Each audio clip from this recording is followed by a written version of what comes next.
Crónicas del Antropoceno, la época humana y sus consecuencias, narrada en tiempo real.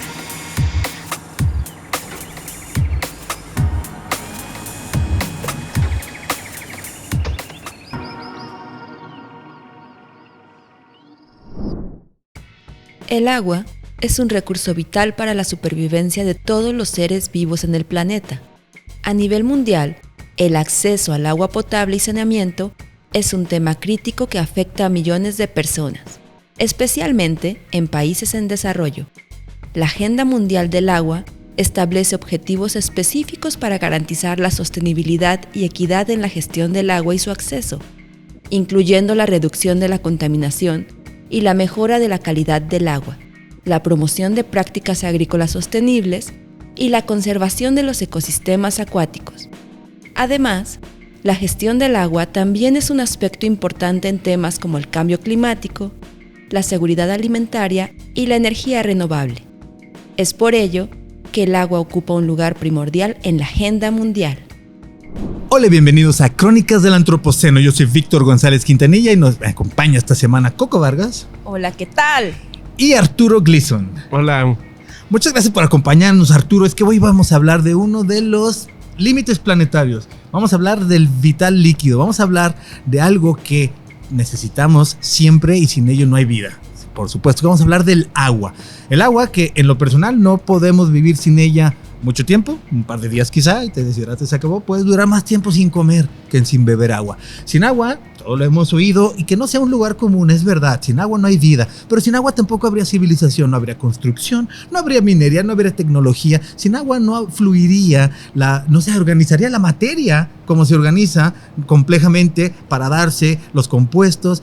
Cuando buscamos en otros planetas, lo que buscamos es agua por algo. Esta molécula extraña en el universo, maravillosa para la vida, pero vamos a hablar de los problemas del agua. No es que el agua tenga problemas, el agua fluye. Pero nosotros tenemos un problema con el agua. La necesitamos y no la valoramos tanto como deberíamos.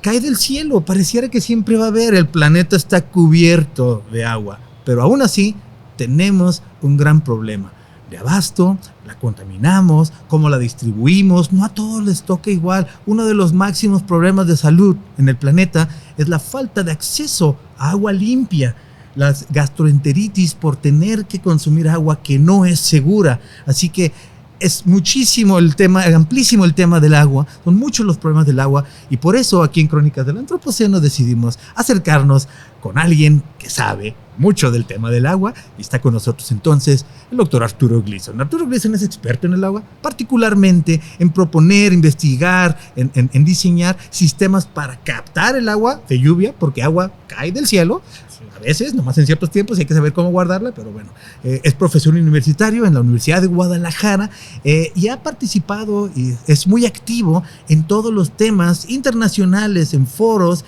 tanto académicos como en foros de organización política transnacional, referentes al agua. De hecho, viene llegando de esta reunión internacional de la ONU con respecto al agua. Por supuesto que te vamos a preguntar que nos des un reporte, un resumen, por favor, en qué quedamos allá en la ONU. Pero antes que nada, Arturo, por favor, para quienes nos escuchan, para la audiencia de Crónicas del Antropoceno, platícanos un poquito cómo se llega hasta ahí. ¿Qué se estudia para ser un experto del agua con proyección internacional?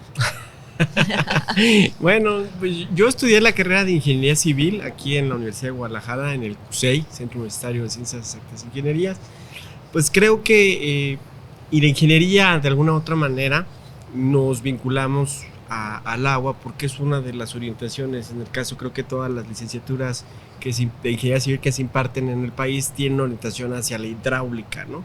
Yo desde ese tiempo pues buscaba dónde orientarme a carreteras, estructuras de edificios o construcción, y bueno, el agua desde ese momento me llamó la atención, y tuvo que ver mucho también la enseñanza y la actitud del ingeniero José Manuel Vargas Sánchez, que ya murió, que fue académico en nuestra universidad, que me inspiró, me motivó a no solo ver el agua como una forma de vida en el sentido de ganármela como ingeniero, sino con una misión de vida Y yo creo que de allí, al apasionarme en el entendimiento de cómo funciona, los problemas, y conforme he ido creciendo, he ido madurando, pues obviamente me he ido enamorando más del vital líquido y en especial de la lluvia, que es esa parte de todo el ciclo del agua que nos provee la vida y que me da mucha tristeza que la tiremos a los drenajes. Sí, ahorita platicaremos en detalle, pero aquí en la ciudad en la que vivimos llueve mucho, precisamente está a punto de comenzar la temporada de lluvia, llueve mucho, pero muy pocos meses al año y prácticamente toda de mi seguimiento se va al drenaje. No la aprovechamos prácticamente nada. Sí, es lamentable. En Jalisco nacimos y crecimos en una cultura de cuidado y conservación del agua, porque hay que decirlo, hay otros países que sí. Japón, Alemania, China, educan a sus niños a captar el agua, ¿no? En nuestro caso no fue así, hasta los ingenieros nos enseñan a mezclarla, aguas negras que generamos en los edificios con la de lluvia y salen a los drenajes, ¿no? Sí, estamos hablando que en el área metropolitana de Guadalajara, más o menos, llueven casi 1,000 millones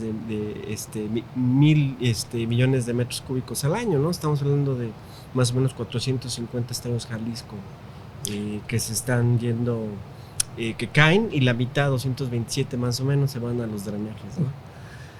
Este podcast, Arturo, que hacemos, Coco, yo y mis otros compañeros cronistas, trata de explicarnos y aprender de quienes saben mucho de un tema como tú del agua y abordar pues lo que llaman la crisis climática, este problema ambiental de estarle llegando a los límites planetarios, el agua siendo uno, pero tratamos de ver cuál es el problema y qué podemos hacer al respecto.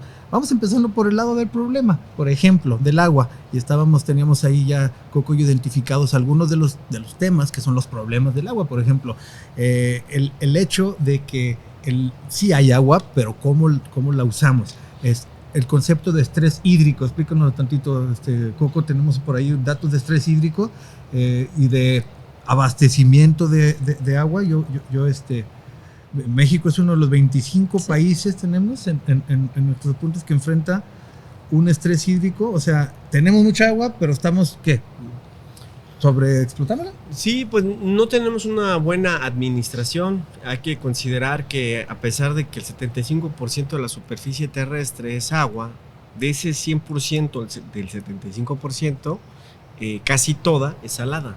Entonces quedando un 3% dulce, pero ese 3%, menos del 1% es la que disponemos los seres humanos. O sea, la que está en ríos, lagos y mantos freáticos, porque la demás está congelada en el congelador. Sí, entonces en los polos la gran mayoría está congelada, entonces tenemos muy pequeña cantidad de agua.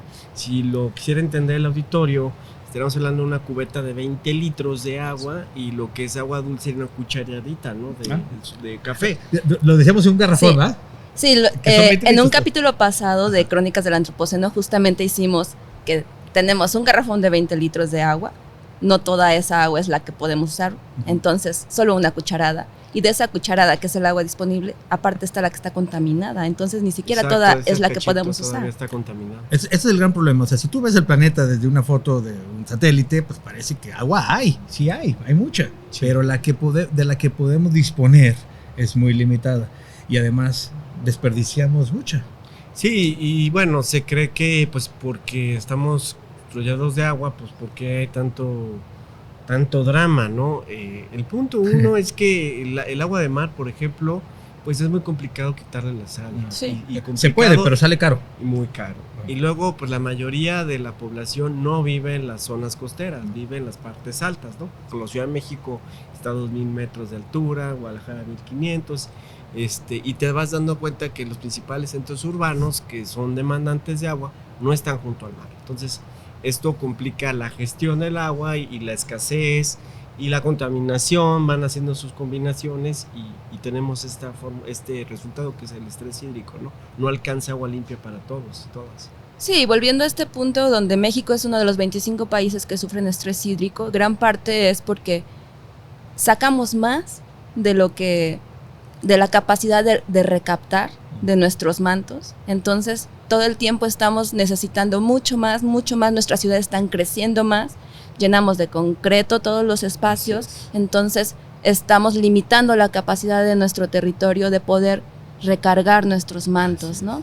Así es. Ese es un punto importante. Otro punto que también quisiera sacar a colación es que las personas también tendemos a utilizar mucho más agua de la que realmente requerimos. Usamos alrededor, en promedio al día usamos una persona 100 litros de agua. ¿Qué serían? 5 cubetas de las de 20 litros, 5 garrafones de agua al día.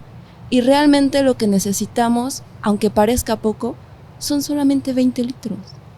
Para nuestras actividades mínimas, realmente si tú te esfuerzas, con 20 litros es suficiente para tus necesidades, para tu baño, tu aseo, tu hidratación. Con eso sería suficiente. Pero la tenemos a la disposición algunos, otros no, hay que decirlo. Y entonces como que sí, esta sensación de no valorarla porque solo abres la llave y sale, para algunos, otra vez lo repito, pues usamos más de 100 en algunos casos, ¿no?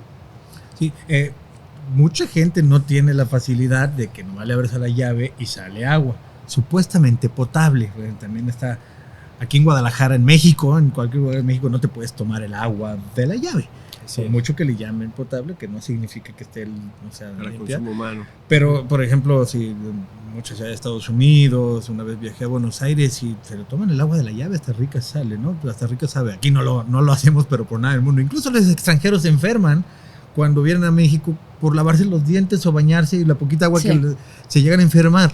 Pero bueno, aquí en México hemos desarrollado quizá anticuerpos. Los anticuerpos necesarios para que no te enfermes, pero no te la tomas. Así es. Por eso es una de las razones por las que México es uno de los países que más consume agua embotellada, que también es un problema porque se genera muchísima contaminación de plásticos de un solo uso.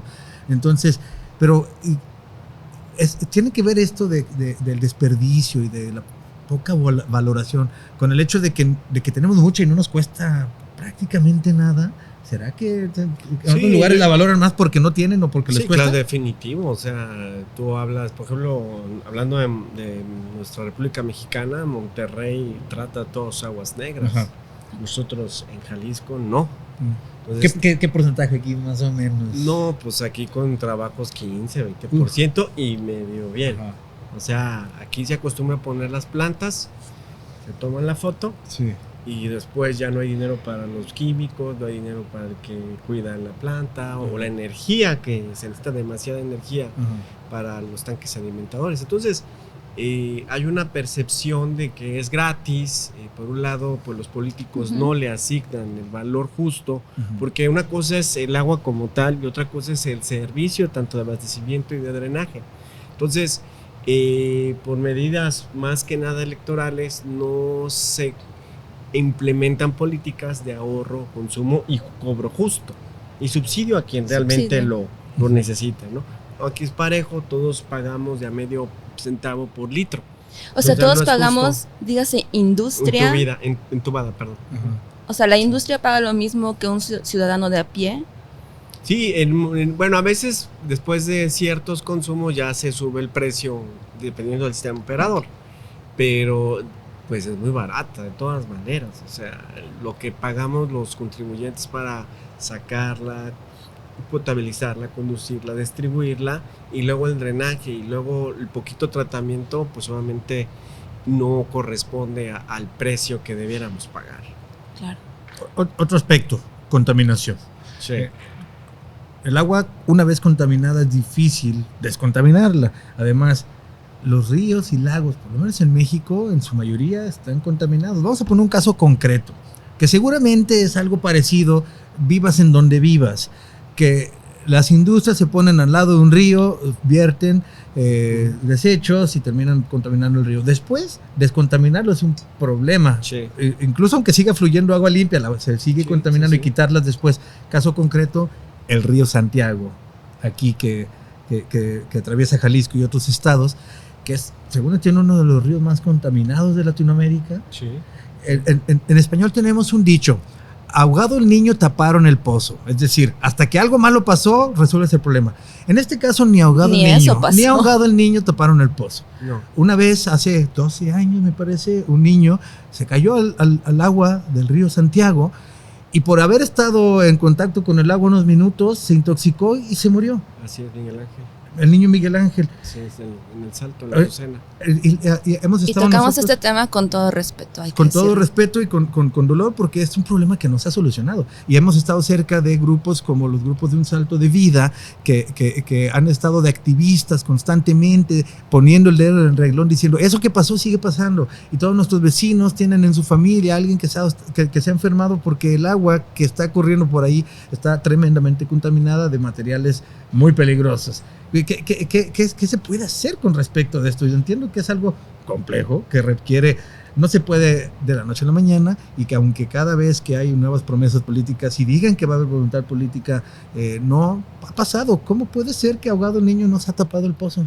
Bueno, porque el egoísmo es mucho más grande, ¿no? O sea, tú lo has dicho, en campaña todos tienen la voluntad política, todos son almas de Dios, todos quieren el río limpio, pero ya en los hechos es otra cosa, ¿no? Quienes contaminan, las industrias que contaminan, y no solamente el río Santiago, sino el Lerma, que forma parte de la cuenca.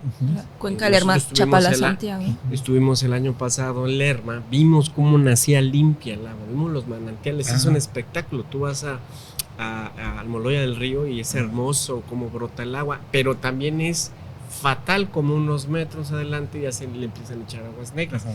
Y caótico cuando llegas a la altura de Lerma, del pueblo de Lerma, y están tirando deliberadamente los hechos industriales. Ahora tú dirás, es que es clandestina. No, ahí se ve el tubo, se ven las industrias que están, y a pesar de que es un delito que está tipificado en la Ley Nacional de Aguas, nadie hace nada. Entonces, ese es un caso. El río Santiago, por supuesto, es la repetición de lo mismo. Y no hay voluntad política, porque sí hay voluntad para otros proyectos, para otras cosas que les dejan más, pero para lo que es vital, que es la supervivencia de un río, no hay esfuerzos en materia tecnológica, o son escasos o son superficiales, ¿no? Algo tan sencillo como deberíamos tener todas las descargas de aguas negras e industriales monitoreadas a través de sistemas digitales. Tú traes un smartphone, pero no pueden digitalizar una descarga de aguas negras. O sea, es increíble. Entonces, ¿qué? ¿Falta de tecnología? Ahora en la era de la inteligencia artificial. No, seguramente sensores existen, pues ¿no? Sí, y existen. Y tú puedes tener tu NASA del agua en Chiapa y tener pantalla y saber quién está tirando qué en el momento instantáneo. ¿Por qué? No hay voluntad. Porque quien está contaminando quiere seguir contaminando porque él es mucho más barato que hacer una inversión en un sistema digital y en un momento dado pagar las sanciones por tirar el agua, ¿sabes? Porque un río sigue fluyendo, y si los manantiales están saliendo agua limpia, o sea, si esas 100, 200, 300 empresas más los drenajes de todos los pueblos en el camino, vamos a suponer que se pudiera, soñar se vale, le cerráramos a la llave a todas esas desagües y dejáramos el río fluir, ¿se limpiaría? Pues sí, obviamente echándole la mano, ¿no? Está el caso del río Rin en Alemania, ¿no? El río Rin fue pues fuertemente contaminado por la Segunda Guerra Mundial. Se tardaron 20 años en recuperarlo, probablemente. Esto no lo tengo muy documentado, pero ya con la tecnología pudiéramos cerrar más ese bloque de años, ¿no? Para limpiarlo. Pero fue con demasiada voluntad. No, claro, o sea, hice una estancia en Berlín en 2013 y mi estudio fue comparar la gestión de agua en México y Alemania. Por ejemplo, la Conagua alemana no da ni un subsidio en dinero para plantas de nada. La Conagua alemana, es la que emite las normas, las leyes, y la que vigila que cada población no tire aguas negras. Eso es su chamba. Es la municipalidad la que tiene que darle mantenimiento. Exacto. Entonces yo me encontré casos como Karlsruhe, una ciudad grandísima, con unas megaplantas digitales, a un pueblito, Rhein, donde vivía una prima, y el que operaba la planta era un jubilado y le enseñaba a los jóvenes cómo hacerlo, y todos eran voluntarios. O sea, porque saben que si tiran algo, les cae la ley, lo sancionan y tiene una serie de consecuencias, ¿no? Entonces, yo vi mucho eso en el ejemplo alemán, que hay un esfuerzo de coordinación y sobre todo conciencia, ¿verdad? Aquí, por ejemplo, en las zonas de recarga acuífera ponemos un estadio Akron, unas vías panamericanas. Allá no se tocan.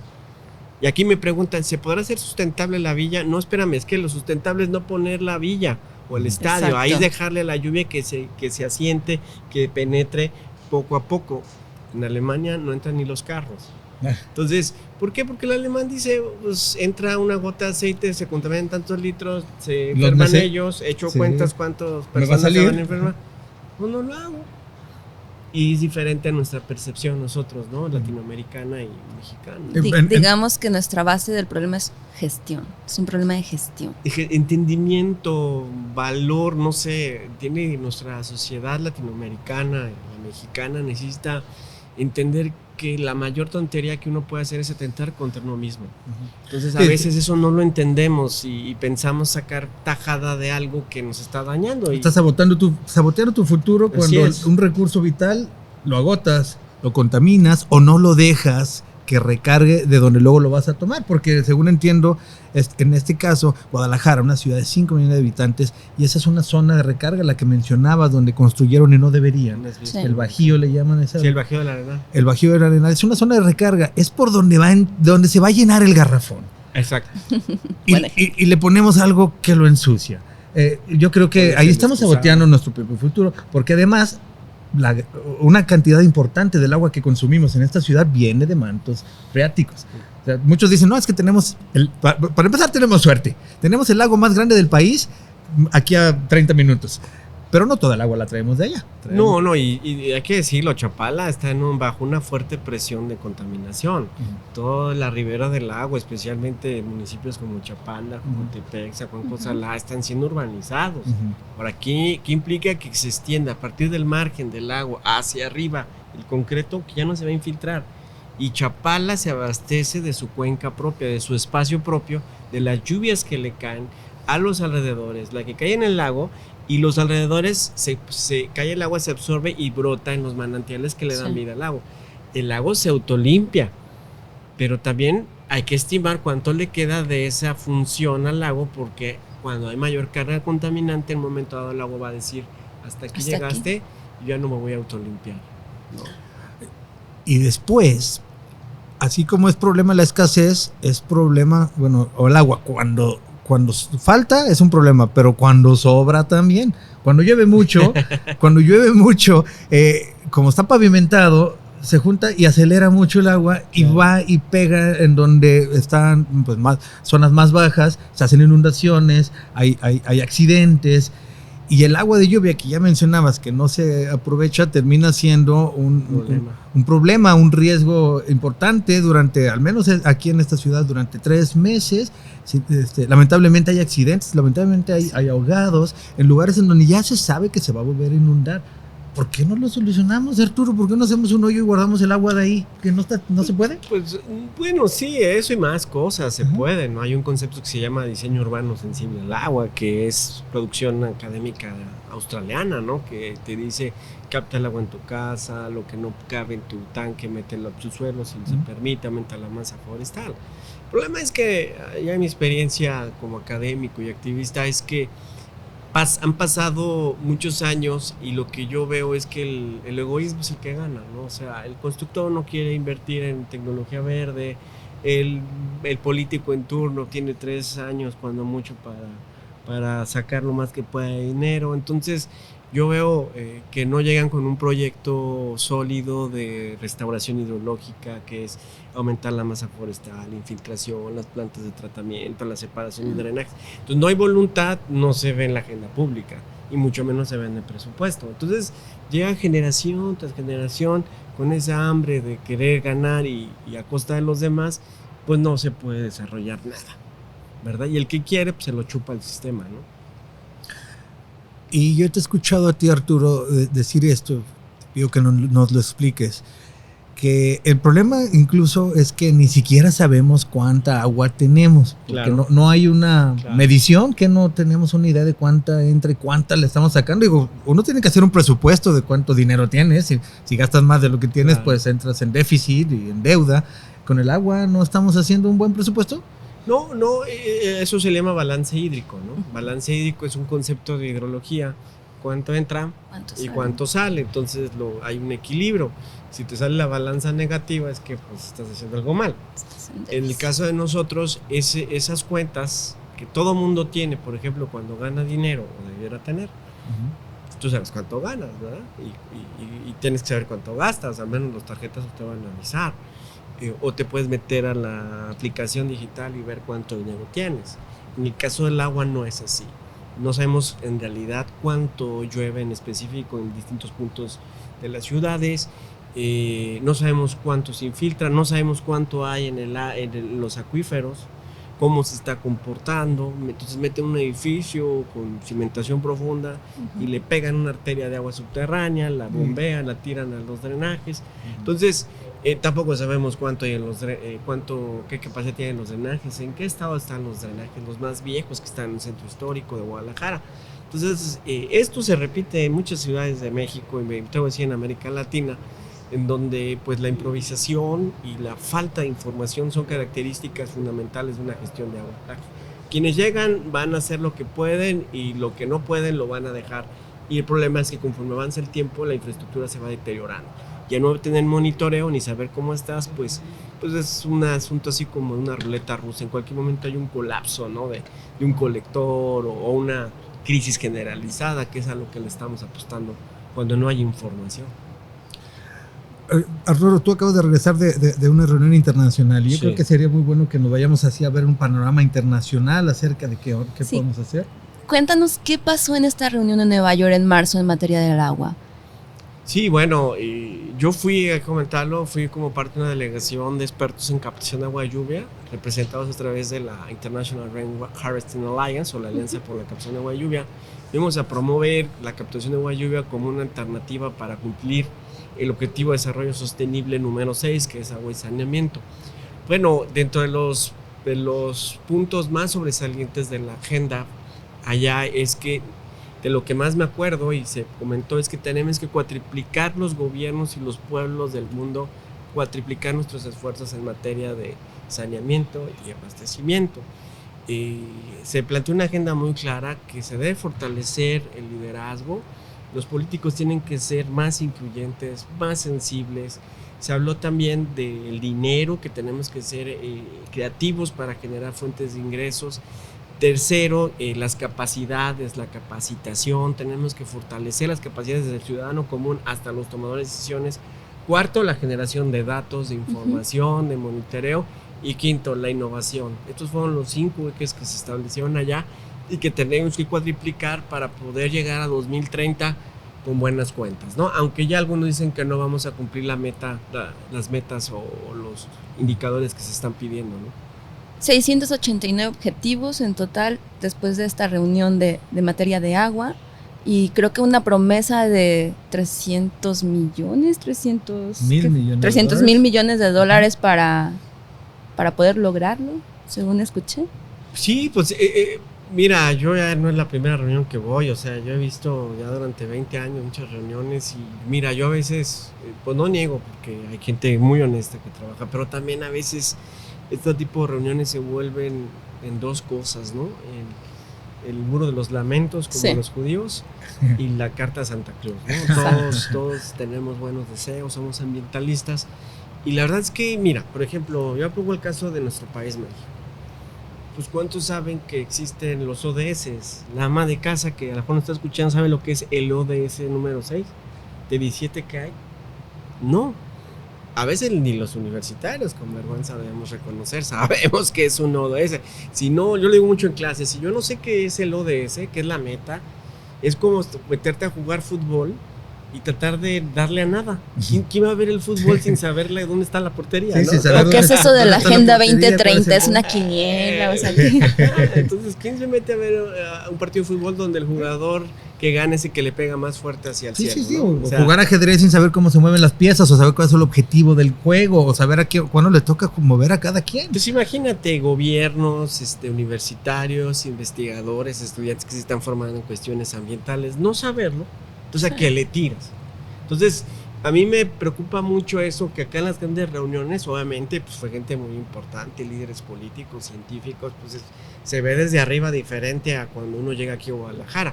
Pero yo lo que logro ver es que no baja la realidad del ciudadano y ciudadana, estos datos, esta concientización. Con nosotros probamos mucho la captación de agua de lluvia, y la primera pregunta, ¿cuánto cuesta? O sea, ¿cuánto cuesta qué? O sea, no seas ingrata en buena onda. La lluvia te ha dado vida desde que respiraste. ¿Por qué no es un esfuerzo al menos sacar las ollas, sacar las cubetas? ¿Por Sí. qué? Porque siempre, ¿cuánto cuesta? ¿Qué tanto trabajo? Y tu agradecimiento hacia la naturaleza, eso es falta de educación, es falta de sensibilidad. Y ahí es donde, como pueblo mexicano y latinoamericanos que nos escuchan en América Latina, pues necesitamos pues reforzar, amarlo. Sí. Tú no amas lo que no conoces. Yo estoy enamorado de la lluvia, o sea, yo cuando conozco cómo se forma la lluvia, la cantidad de energía que se necesita para evaporar el agua, Ajá. ¿cuánto pagamos de impuestos por eso, Nada. Víctor? Nada. O lo que necesitamos para que se condense, para que se enfríe y caiga sobre nuestras cabezas. No hacemos eso y todavía nos ponemos en un plan de cuánto cuesta, desde los gobiernos que vituperan, ponen trabas a los asuntos del aprovechamiento, hasta el ciudadano común y corriente que no quiere invertir en una olla, en una cubeta para sacarla al patio, ¿no? Ya no digamos una escala acá, un sistema sofisticado, ¿no? Y a nivel personal, Ujú. uno puede, para empezar, por ejemplo, ¿hay alguna reglamentación de que si puedo o no puedo juntar el agua de lluvia en mi casa? Yo vivo en unos departamentos, me tendría que poner de acuerdo con mucha gente, pero a nivel personal la gente puede empezar a implementar. Yo sé que tú incluso tienes un instituto y que, Sí. que das capacitación para que quien Sí, quiera sí, sí. entrarle, en lo personal, le entre en serio. Sí, claro. Sí, sí. Bueno, nuestra normatividad trae lineamientos generales, ¿no? La ley GEPA, la ley general del equilibrio y protección del medio ambiente, dice los edificios públicos deben tener captación.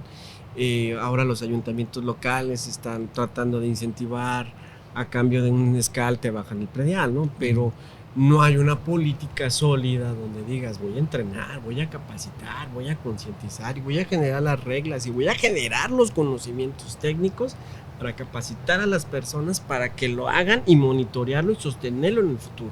Porque no es nada más montar el sistema y sacarse la foto. Sí, ¿no? Hay que cambiar los filtros, hay que limpiar los tanques, hay que estar supervisando. Por ejemplo, ayer pues hice ese trabajo. Aprendería a apagar la bomba cuando no se utilizó durante un buen tiempo. Eso lo sabe el ciudadano común y corriente. Está dispuesto a comprometerse, porque manejar bien el agua es compromiso. No, pues estamos muy acomodados, nomás le abrimos y ya, y le Exacto. jalamos. Ese es el peor daño que tenemos como comunidad. No valoramos, y no entendemos el esfuerzo que se hace, que la naturaleza hace para producir lluvia y por lo tanto escurrimiento, infiltración y agua subterránea. Y por otro lado, desconocemos todo el trabajo que se hace en infraestructura para que el agua llegue a nuestro grifo. Entonces, ignorancia más falta de información, apatía. ¿Qué podemos hacer con respecto a estos problemas del agua? Digo, son muchos problemas. Ya mencionamos cuáles son algunas de los limitantes, algunas de las cosas que estamos haciendo mal. ¿Qué podemos hacer en lo individual y qué requerimos hacer en lo colectivo? Sería, yo creo, a manera de cierre ya de todos estos temas, Arturo, algo que quisiera que nos ayudes a enumerar. Digo, tenemos identificadas algunas cosas. Ya lo mencionabas, Coco. Consumimos mucha agua en Guadalajara. Por ahí de 100 litros al día. Y si es que no riegas el jardín, lavas tu coche y tienes alberca. O sea, no, en promedio, cualquier ciudadano en promedio consume 100. Hay quienes consumen mucho más. Habrá quienes consuman menos. Yo supongo que por ahí deberíamos de empezar a ser conscientes de cómo la usas y no desperdiciar. Reducir el gasto es vital. Ajá. Empecemos por ahí. ¿Sí? Reducir el gasto, consumir lo necesario y eliminar en lo posible el desperdicio. Una vez yo tenía una gotera de gotita en la regadera y dije, pues esto no es bueno, le voy a poner una cubeta y a la que se junte pues la uso para otra cosa. Y se juntó muy rápido la cubeta y después vi que te decía una app, cuenta cada cuántos segundos cae esa gota y te digo cuántos litros estás desperdiciando a la semana. Y no, hombre, es muchísimo. O sea, que hasta una gota es suficiente como para que sea significativo el desperdicio. Es un individual. ¿Qué más deberíamos de asimilar como sociedad? Y si de veras quieres ser parte de la solución, deberías de hacerte la idea de que este tipo de cosas serían por las que deberías votar, con las que deberías de simpatizar. ¿Qué otras podrían dar una tendencia, Arturo, para revertir un poco estas cosas que decimos que son el problema del agua? Pues yo creo es que tenemos que salir de nuestra zona de confort. Sí. Yo creo que la gran mayoría, si no 90% de la población, vive ajeno a los problemas ambientales. O sea, vive en una dinámica de consumo, una dinámica de costumbre que no permite que los ciudadanos y ciudadanas seamos sensibles a otras cosas. Todo gira en torno a nuestro diario vivir y lamentablemente ignoramos todo lo que está pasando. Entonces, yo animar a la población a través de este tipo de programas, a decirles despierten, o sea, no todo es trabajo, no todo es diversión, hay una agenda, hay una situación, o sea, basta que nosotros vayamos unos cuantos kilómetros de aquí y está el río Santiago contaminado. Aquí hay unidades deportivas cerca de donde estábamos, aquí en Guadalajara, que se está yendo los manantiales al drenaje. Basta ir al centro histórico para ir al Teatro Experimental o al Mercado Mexicalcingo para ver cómo está brotando agua de las paredes porque penetraron el acuífero. Basta ir al Salto Juanacatlán y entrevistar a las personas que están sufriendo enfermedades por estar oliendo el agua, el vaporcito ese. Solo el vapor, nomás de estar cerca. Aparte, no te puedes ni acercar. Si tú vas como por primera vez, a 100 metros ya no aguantas Claro. No lo aguantas. Hay muchos ya se acostumbraron. Ya se acostumbraron, lamentablemente, pero significa que ya también lo están absorbiendo hace mucho tiempo. Acá en la zona norte, pues semanas hay gente que no tiene agua, o sea, allá para el oriente Cafezosa sale. Entonces, eso iba a decir, o sea, todo el tiempo la reciben como si fuera chocolate. Entonces, el problema es que ahorita el grueso a lo mejor está muy inconsciente, está muy, porque tú dijiste, no le puedo ni tomar. Uh-huh. Yo a veces pensaría que como no hay un monitoreo digital, no hay bendiciones puntuales, hasta el agua que aparentemente es limpia nos está afectando a nuestro organismo. Uh-huh. No lo sé, no tengo toda evidencia de eso, uh-huh, pero presumo que si no tengo buen monitoreo, pues oye, estoy metiendo a la drenaje, a la redistribución, cualquier cosa. Entonces, pues despertemos, alcemos la vista, ¿no? O sea, vayamos a las cuantas cuadras y veamos que el problema es grave. Entonces, pues asumir un compromiso personal. Mira, yo estuve en África hace 2 años, va a ser. No hay agua entubada ahí. Uh-huh. ¿De dónde nos abastecíamos? De la lluvia. Y dijeras, ay, le dimos un tratamiento, ¿no? Caía a los tanques, con las cubetas las metíamos al baño y ahí nos bañábamos con 20 litros. Ahí comprobé Exacto. que sí, con 20 litros, aunque me quedaba jabón aquí, ¿no?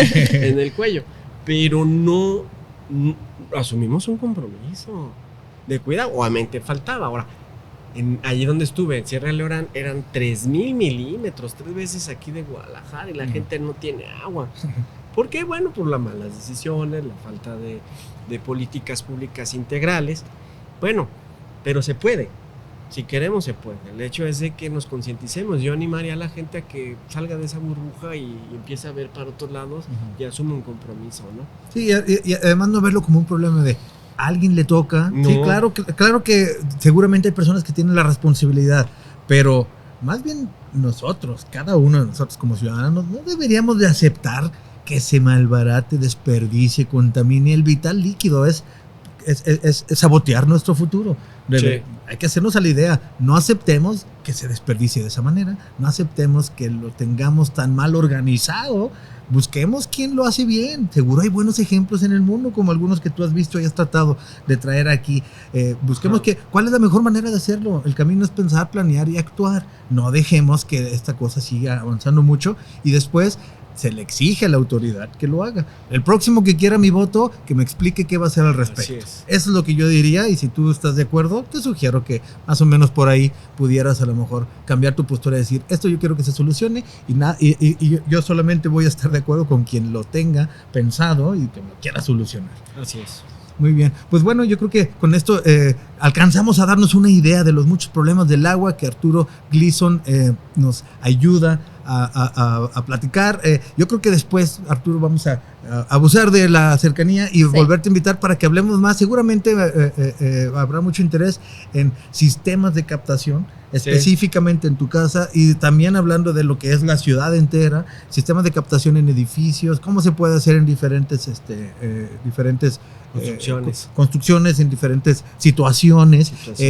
Si tienes algún material que compartir, curso que dar, algo a través de una página, por favor, menciónalos. Sí, pueden consultar www.amscal, Asociación Mexicana de Sistemas de Captación de Agua y Lluvia con .org.mx. Ahí estamos promocionando los cursos de capacitación. En el ITAC, que es www.iitaac.org.mx, estamos promocionando los cursos de cultura del agua para las primarias, las secundarias. Hay un equipo de voluntarios y prestadores de servicio que están junto con el Cazatormentas promoviendo el cuidado y la captación de agua de lluvia en las primarias. Vamos a tener un evento por ahí, les voy a mandar la invitación el 7 de junio daré una conferencia sobre la importancia de la cultura del agua en el sistema educativo. Estamos invitando maestras, maestros de primaria, universitarios, para ir cerrando filas, porque la educación es fundamental. Si tú no amas lo que no entiendes, entonces Exacto. queremos que la gente se enamore del agua y la cuide. Y cada vez más nuevas generaciones vayamos haciendo más fuerte esta exigencia. Así es. Y que de veras lo hagamos una realidad. Así es. Muy bien. Pues bueno, de todos modos, si no alcanzaste a captar cuando los mencionó Arturo, te recuerdo que ponemos esas referencias y todas estas ligas en la descripción del capítulo, en donde quiera que hayas escuchado o encontrado nuestro podcast. Aparecemos en todas las plataformas de podcast como Crónicas del Antropoceno, también en YouTube. Ahí podrán ver las referencias y cualquier otra lectura recomendada o referencias que nos comparta Arturo Gleason, las pondremos ahí. Y pues bueno, te agradezco mucho, Arturo, que nos hayas acompañado gracias, hoy. Víctor, gracias. Muchas gracias, Coco. Gracias, Coco. Grabando aquí una vez más en la Biblioteca Pública del Estado de Jalisco, un lugar en donde se guarda conocimiento y tratando de bajar un poquito de ese conocimiento con respecto a uno de los problemas del antropoceno, la época humana y sus consecuencias. Te recuerdo que puedes encontrar nuestro podcast y también puedes enterarte de todas las actividades que hacemos desde el Museo de Ciencias Ambientales a través de las redes sociales Museo de Ciencias Ambientales. Y si te gusta lo que hacemos, por favor, compárteselo a alguien que también le pueda interesar. Y sobre todo, quédate pendiente para la próxima entrega de estas Crónicas del Antropoceno. Esto fue Crónicas del Antropoceno, una producción del Museo de Ciencias Ambientales de la Universidad de Guadalajara. Gracias por escuchar.